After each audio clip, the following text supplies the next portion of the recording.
எல்லாருக்கும் வணக்கம். இன்னைக்கு மரவள்ளிக்கிழங்கு, அதாவது கப்பக்கிழங்குன்னு சொல்லுவாங்க, மரவள்ளிக்கிழங்குன்னு சொல்லுவாங்க. இந்த கிழங்கு எப்படி வேக வைக்கிறது, குக்கர்லேயே எப்படி ஈஸியாக வேக வைக்கிறதுன்னு பார்க்கலாம். அதுக்கு நான் மரவள்ளிக்கிழங்கோட வால் பகுதி, அதாவது கட் பண்ண அந்த பகுதி வந்து மண்ணோடு இருக்கும்.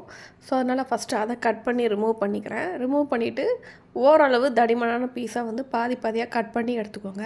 நீங்கள் முழுசாக வேக வைக்கிறதா இருந்தால் கூட வேக வைக்கலாம். ஆனால் அது வந்து பெரிய குக்கராக நீங்கள் இருந்ததுன்னா அந்த மாதிரி பண்ணலாம்.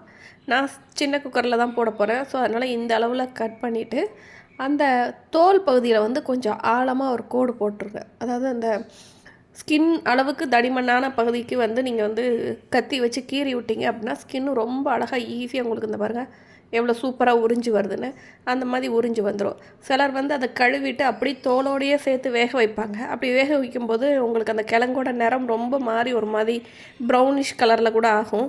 ஸோ அதனால் நீங்கள் வந்து வேக வைக்கிறதுக்கு முன்னாடி இந்த மாதிரி ரிமூவ் பண்ணிவிட்டு ஸ்கின்னை ரிமூவ் பண்ணிவிட்டு அதுக்கப்புறம் நீங்கள் வேக வைக்கும்போது நல்லா ஒயிட்டாகவே உங்களுக்கு வெந்து கிடைக்கும்.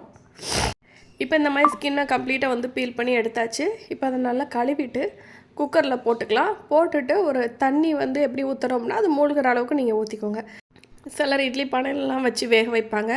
அதுக்கு வேகிறதுக்கு கொஞ்சம் டைம் எடுக்கும். அதை விட இது நல்லா வெந்தும் வந்துடுது, உங்களுக்கு சீக்கிரமாகவும் ஆயிடுது.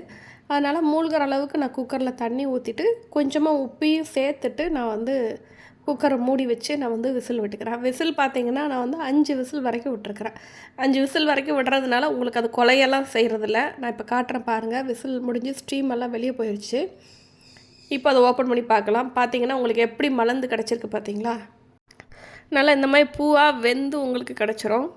இதை நீங்கள் குத்தி பார்த்தீங்கன்னா உங்களுக்கு தெரியும், நல்லா சாஃப்டாக உள்ளே போகும். இப்போ இதை நீங்கள் தண்ணி வடிச்சிட்டு நீங்கள் வந்து இதை தாளிசம் பண்ணியோ இல்லைனா அப்படியே உப்பு கொஞ்சம் காரப்பொடி போட்டு சாப்பிட்லாம். இல்லைனா ஒரு சட்னி கூட நீங்கள் தொட்டுட்டு கூட கார சட்னி தொட்டுட்டு கூட சாப்பிட்லாம். நிறைய ரெசிபீஸ் கூட இது பண்ணலாங்க. பிடிச்சிருந்தா சேனலை சப்ஸ்கிரைப் பண்ணிக்கோங்க. தேங்க்ஸ் ஃபார் வாட்சிங்.